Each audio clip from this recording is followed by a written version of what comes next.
आणि आता पाहूयात आंतरराष्ट्रीय बातम्या वेगवान स्वरूपात पाहूयात काय चाललंय जगाच्या पाठीवर।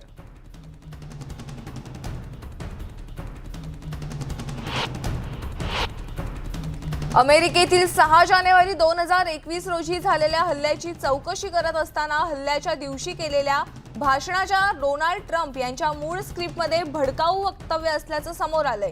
व्हर्जिनिया रिपब्लिकन इलेन लुरिया यांनी 6 जानेवारी 2021 रोजी झालेल्या हल्ल्याची चौकशी करणाऱ्या हाऊस पॅनेलच्या डेमोक्रॅटिक सदस्याने सोमवारी एक छोटा व्हिडिओ ट्विट केला, ज्यामध्ये 7 जानेवारी रोजी ट्रम्प यांच्या भाषणावर चर्चा करणाऱ्या व्हाईट हाऊसच्या सहाय्यकांची साक्ष आणि भाषणाचा स्क्रीनशॉट समाविष्ट आहे। एका क्लिपमध्ये ट्रम्प यांची मुलगी इव्हांका ट्रम्प यांनी स्वतः भाषणातील हस्ताक्षर वडिलांच्या हस्ताक्षरासारखं असल्याचं म्हटलंय।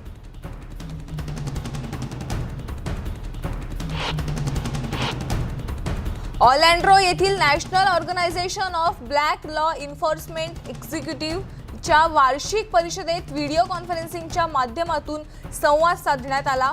यावेळी अमेरिकेतील त्यांनी 6 जानेवारी 2021 रोजी लोकशाही वाचवणाऱ्या कायद्याची अंमलबजावणी करणाऱ्या अधिकाऱ्यांना श्रद्धांजली वाहिली। दररोज आम्ही जीव वाचवण्यासाठी कायद्याच्या अंमलबजावणीवर अवलंबून असतो, असं बायडन म्हणाले। मग 6 जानेवारीला आम्ही आमची लोकशाही वाचवण्यासाठी कायद्याच्या अंमलबजावणीवर अवलंबून राहिलो, असं देखील जो बायडन यांनी म्हटलं।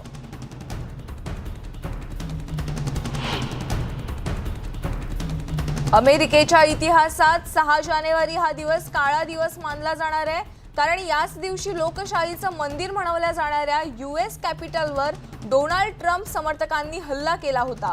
अमेरिकन लोकशाहीसाठी चिरस्थायी आव्हानाचा तो कळस होता। अध्यक्षीय निवडणुकीत आपण मागे पडतो हे बघून डोनाल्ड ट्रम्प यांनी होणारा पराभव मान्य न करता त्यांच्या समर्थकांसमोर भडकाऊ भाषणं केली। याविषयी कोणताही गुन्हा अध्यक्षीय निवडणूक संपून इतके महिने लोटले तरी दाखल होऊ शकला नाही। ट्रम्प यांच्यावर होणारे आरोप त्यांनी सातत्याने नाकारले, त्यामुळे याविषयी होणाऱ्या न्यायालयीन सुनावणीकडे सगळ्यांचंच लक्ष लागलंय। असोसिएटेड प्रेस काँग्रेशनल रिपोर्टर मेरी क्लेअर जानोलिक यांनी 7व्या हाऊस जानेवारी 6 सिलेक्ट कमिटीच्या सुनावणीतील ठळक मुद्दे स्पष्ट केलेत। माजी राष्ट्राध्यक्ष डोनाल्ड ट्रम्प यांचे वैयक्तिक सल्लागार आणि त्यांचे व्यावसायिक सल्लागार यांच्यात 18 डिसेंबर 2020 रोजी झालेल्या गोंधळलेल्या व्हाईट हाऊस बैठकीवर त्यांनी लक्ष केलंय। या बैठकीत ट्रम्पच्या वैयक्तिक सल्लागारांनी मतदारांच्या फसवणुकीबद्दल माजी अध्यक्षांना कट सिद्धांत मांडलाय। ट्रम्प यांच्या व्यावसायिक सल्ल्याला इतर गटाकडून आलेला सल्ला हा विचित्र वाटला आणि मतभेद हिंसाचाराच्या शारीरिक धमक्यांसह पूर्ण झालेल्या 2 गटांमधील अपवित्र स्फोटात वाढलंय। या युक्तिवादामुळे ट्रम्प यांच्या सकाळच्या ट्विटमध्ये मतदारांच्या फसवणुकीची कथा पुढे ढकलली गेली आणि 6 जानेवारी 2020 रोजी त्यांच्या समर्थकांना वॉशिंग्टन DC येथे बोलावण्यात आलं। लॉस एंजेलिस येथील एका उद्यानात रविवारी दुपारी एका कार शो दरम्यान अज्ञातांनी केलेल्या गोळीबारात 2 जण ठार आणि 5 जण गंभीर जखमी झाल्याची घटना घडली आहे। ही घटना दुपारी 3:50 लॉस एंजेलिस जवळच्या सॅन प्रेडो येथील पेक पार्क येथे घडली आहे। या घटनेमागील हेतू पोलिसांना अद्याप समजू शकलेला नाही। या प्रकरणी अद्याप कुणालाही अटक देखील करण्यात आलेली नाहीये। लॉस एंजेलिस पोलीस दलाचे कॅप्टन केली मुनीज यांनी पत्रकार परिषदेत सांगितलं की या घटनेतील मृतांची ओळख देखील अद्याप पटलेली नाहीये। पेक पार्क येथील बेसबॉल मैदानावर गोळीबारात जखमी होऊन अनेक जण पडल्याची माहिती दूरध्वनीवरून समजली होती। हा परिसर जखमींना रुग्णालयात पोहोचून हा परिसर पुरावे आणि तपासासाठी रिकामा करण्यात आला।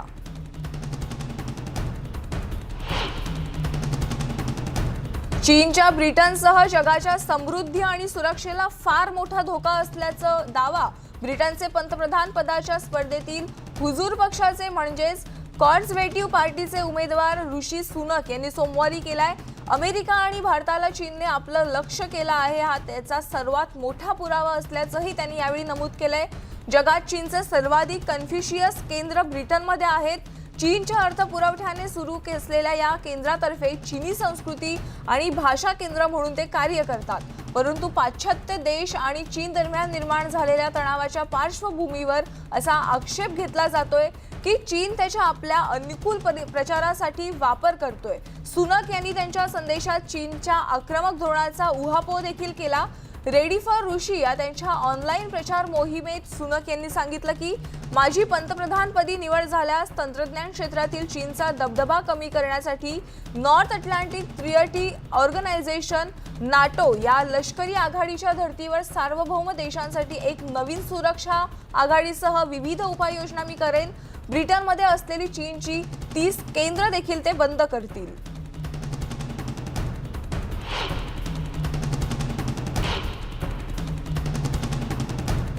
पोप फ्रान्सिस यांनी सोमवारी संध्याकाळी एडमंटमधील चर्चमध्ये स्वदेशी लोकांच्या गटाशी संवाद साधला। ते म्हणाले की माफी मागणं पुरेसं नाहीये, प्रतिष्ठेचं उल्लंघन, वाईटाचा अनुभव, विश्वासघात यांसारखे अनुभव आपण मनातून काढून टाकू शकत नाही। ही बैठक Sacred Heart Church of the First Peoples येथे झाली आहे। चर्चने लिटर्जीमध्ये स्थानिक भाषा आणि चालीरीतींचा समावेश देखील केला आणि दोन्ही कार्यक्रमादरम्यान लोकगीतं देखील गायली गेली।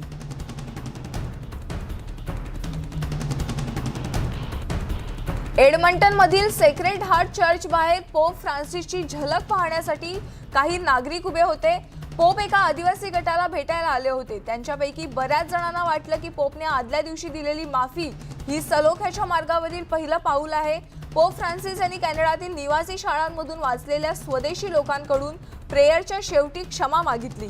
कॅनडातील 1,50,000पेक्षा जास्त मुलांना त्यांची घरं आणि संस्कृतीच्या प्रभावापासून दूर ठेवण्याच्या प्रयत्नात 19व्या शतकापासून 1970 पर्यंत सरकारी अनुदानित ख्रिश्चन शाळांमध्ये जाण्यास भाग पाडलं गेलं। त्यांचा उद्देश ख्रिश्चनीकरण करणं आणि त्यांना मुख्य प्रवाहातील समाजात सामावून घेणं हा होता, ज्याला पूर्वीच्या कॅनेडियन सरकारांनी श्रेष्ठ मानलं होतं।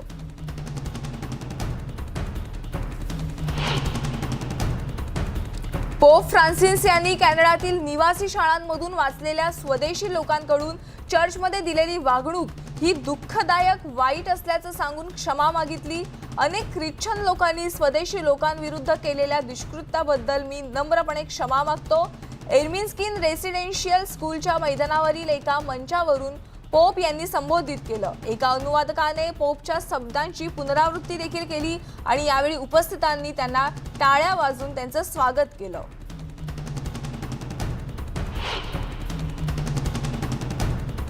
पोप फ्रान्सिस यांनी कॅनडातील निवासी शाळांमधून वाचलेल्या स्वदेशी लोकांकडून क्षमा मागितली आणि कॅथलिक चर्चकडून जी वागणूक दिली गेली ती आपत्तीजनक असल्याचं देखील म्हटलं।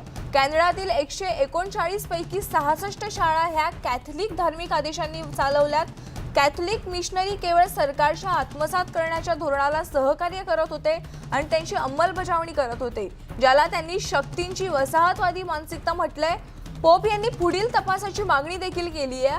पोपना सुरुवातीला आफ्रिकेचा दौरा रद्द देखील करावा लागला होता, पण त्यांनी अमेरिकेचा दौरा करण्याचा निर्धार केला। या 6 दिवसांच्या भेटीदरम्यान अल्बर्टला, क्युबेक सिटी आणि सुदूर उत्तरेकडील इकालुइट नुनावतू मधील इतर पूर्वीच्या शाळांच्या साइटचा समावेश असणार आहे। पोप फ्रान्सिस यांनी रविवारी कॅनडामध्ये 19 ते 20व्या शतकाच्या मध्यापर्यंतच्या कालावधीत निवासी शाळांमध्ये मुलांवर झालेल्या गैरवर्तनाबद्दल कॅनडाच्या स्थानिक लोकांची माफी मागितली। त्यासाठी ते एडमंटन येथे दाखल झाले होते। एडमंटनच्या विमानतळावर एका समारंभात पोप यांच्यावर पारंपरिक ढोल देखील वाजवण्यात येऊन त्यांचं स्वागत करण्यात आलं। तसंच पारंपरिक पद्धतीने स्वदेशी नेत्याचं स्वागत करण्यात आलं। 85 वर्षीय पोप ज्यांचा गुडघा खराब झालाय आणि त्यांना चालण्यास देखील त्रास होतोय, त्यांना एका क्रेट लिफ्टमधून विमानातून खाली उतरवण्यात आलं आणि त्यांचं स्वागत समारंभासाठी अनेक या ठिकाणी व्हीलचेअरवर देखील त्यांना नेण्यात आलं। कॅनडाचे पहिले स्वदेशी गव्हर्नर जनरल मेरी सायमन इनुक यांनी पंतप्रधान जस्टिन ट्रुडो यांनी सुद्धा पोप फ्रान्सिस यांची यावेळी भेट घेतली।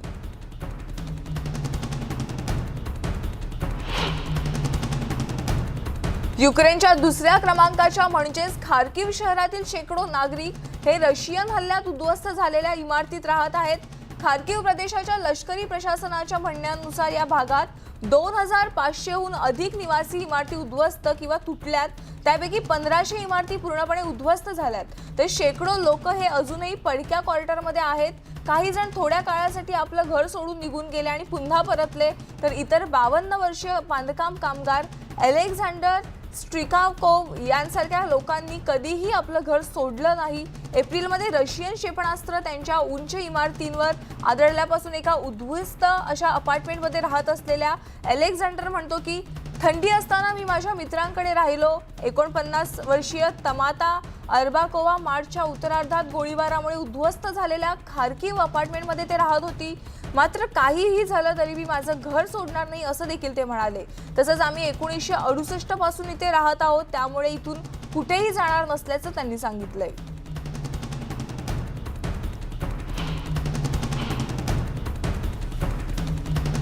काळ्या समुद्रामार्गे युक्रेनमधून धान्य निर्यात पुन्हा सुरू झाली आहे. या ऐतिहासिक करारामुळे तुर्कीच्या शिपिंग उद्योगासाठी आशा निर्माण झाल्यात.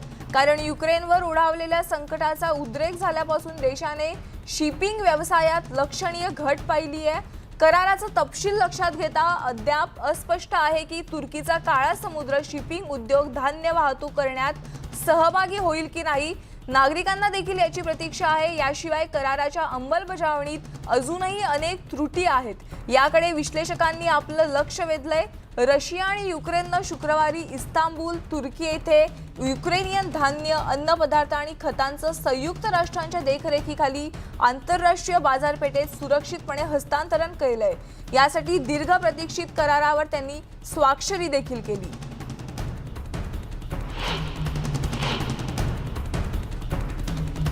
युक्रेनचे नैऋत्य किनारपट्टीवरील शहर हे देशाच्या सर्वात धोरणात्मकदृष्ट्या महत्त्वाचं ठिकाण आणि युक्रेनच्या नौदलाचं घर आहे. तसंच मुख्य शिपिंग आणि वाहतूक केंद्र असल्याने आर्थिक स्थिरता राखण्यासाठी युक्रेनसाठी ओडेसाला धरून ठेवणं अत्यंत महत्त्वाचं आहे. विश्लेषकांच्या मते ओडेसा हे युक्रेनचे तिसरे सर्वात मोठे शहर आहे, ज्याची लोकसंख्या फक्त 1 दशलक्षाहून अधिक आहे. रशिया युक्रेन संघर्षामुळे स्थानिक अर्थव्यवस्थेचा आधारस्तंभ असलेले पर्यटन देखील बंद झाले.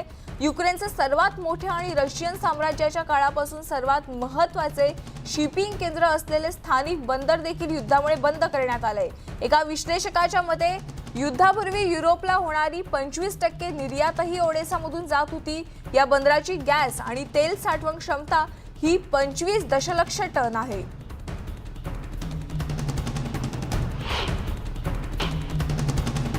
सोमवारी पहाटे 12 रॉकेट्स युक्रेनच्या चुहीइव शहरावर आदळल्यानंतर सांस्कृतिक केंद्र, तेथील शाळा आणि इतर पायाभूत सुविधांची मोठ्या प्रमाणात हानी झाली.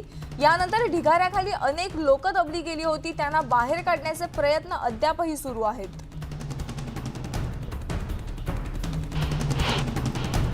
रशियाच्या आक्रमणानंतर लाटेमाचे राष्ट्राध्यक्ष अलेक्झांद्रो गियामत्ते यांनी सोमवारी युक्रेनचे राष्ट्राध्यक्ष व्लादिमीर झेलेन्स्की यांच्याशी एकता व्यक्त करण्यासाठी युक्रेनला भेट दिली. रशियाने फेब्रुवारीमध्ये आक्रमण सुरू केल्यानंतर या प्रदेशाला भेट देणारे गियामत्तेई हे पहिले लॅटिन अमेरिकन राष्ट्राध्यक्ष आहेत. झेलेन्स्की म्हणाले की जगभरात रशियन आक्रमणाचे गंभीर परिणाम जाणवत आहेत. अन्न संकट प्रचंड प्रमाणात आहे. सध्या युक्रेनमध्ये होत असलेल्या वेदना आणि विनाशामुळे आम्ही घाबरलोय असं गियामत्तेई यावेळी म्हणाले. तसंच गियामत्तेई यांनी त्यांच्या देशांतील प्रदेश व्हिसा रद्द करण्याच्या करारावर देखील स्वाक्षरी केली.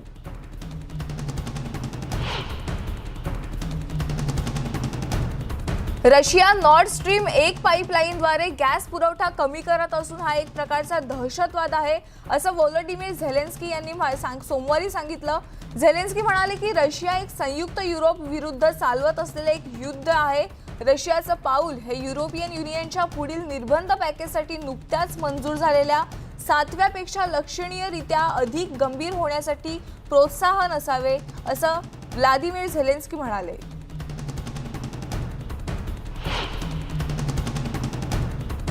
रशियाचे अध्यक्ष व्लादिमीर पुतिन यांनी सोमवारी सांगितलं की पाश्चात्य निर्बंधांदरम्यान देशाचे हवाई वाहतूक क्षेत्र हल्ल्याखाली झाले.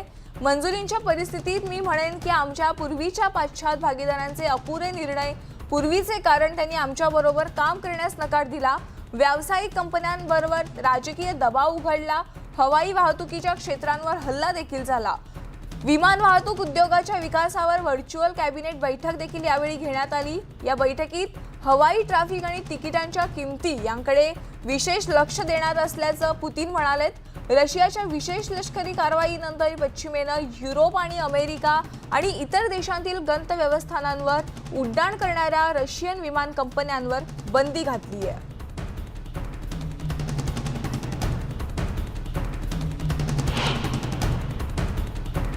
इतर आंतरराष्ट्रीय घडामोडी आपण पाहणार आहोत। तुर्तास एक छोटासा ब्रेक, बघत रहा जगाच्या पाठीवर।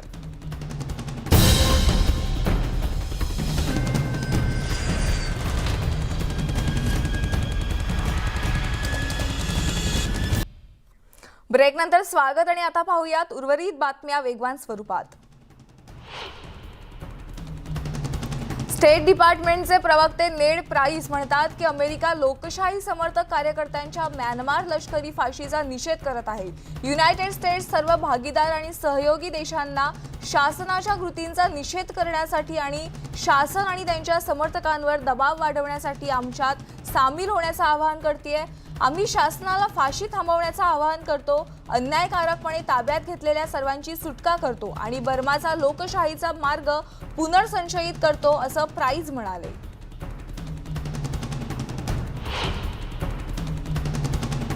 US department of health and human services सध्याच्या व्यवस्थापनाच्या युक्तीने व्हायरस नियंत्रणात न आल्यास मंकीपॉक्सला सार्वजनिक आरोग्य आणीबाणी घोषित करावे की नाही यावर विचार करत आहे, असं व्हाईट हाऊसचे कोविड-19 प्रतिसाद समन्वयक आशिष झा यांनी सोमवारी सांगितलंय। वॉशिंग्टनमध्ये पत्रकारांशी बोलताना झा म्हणाले की WHO कडून आणीबाणीची घोषणा युनायटेड स्टेट्स आणि त्याच्या भागीदारांना सहयोग करण्यास तसंच डेटा सामायिक करण्यास आणि गंभीर समुदायांना माहिती पोहोचवण्यास अनुमती देईल। पुढे ते म्हणाले की युनायटेड स्टेट्समध्ये सर्वाधिक प्रभावित समुदायांमध्ये विषाणूची चाचणी आणि उपचार करण्यासाठी 4 टप्प्यांची योजना आखण्यात आली आहे।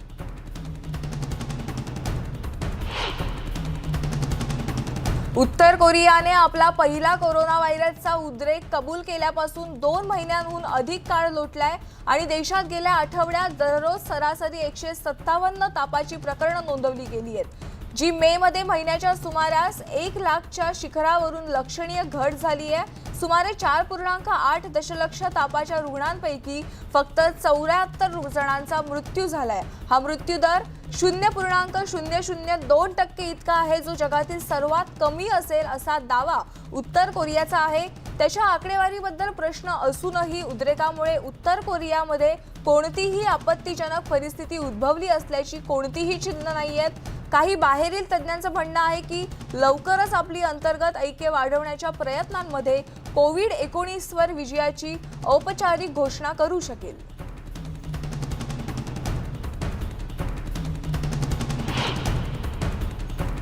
आणि या सर्व घडामोडींसह या बुलेटिनमध्ये वेळ झाली आज इथेच थांबण्याची। मात्र ताज्या घडामोडींसाठी तुम्ही पाहत रहा न्यूज 18 लोकमत आणि आमचं फेसबुक, ट्विटर आणि YouTube अकाउंटला फॉलो आणि सबस्क्राईब करायला विसरू नका।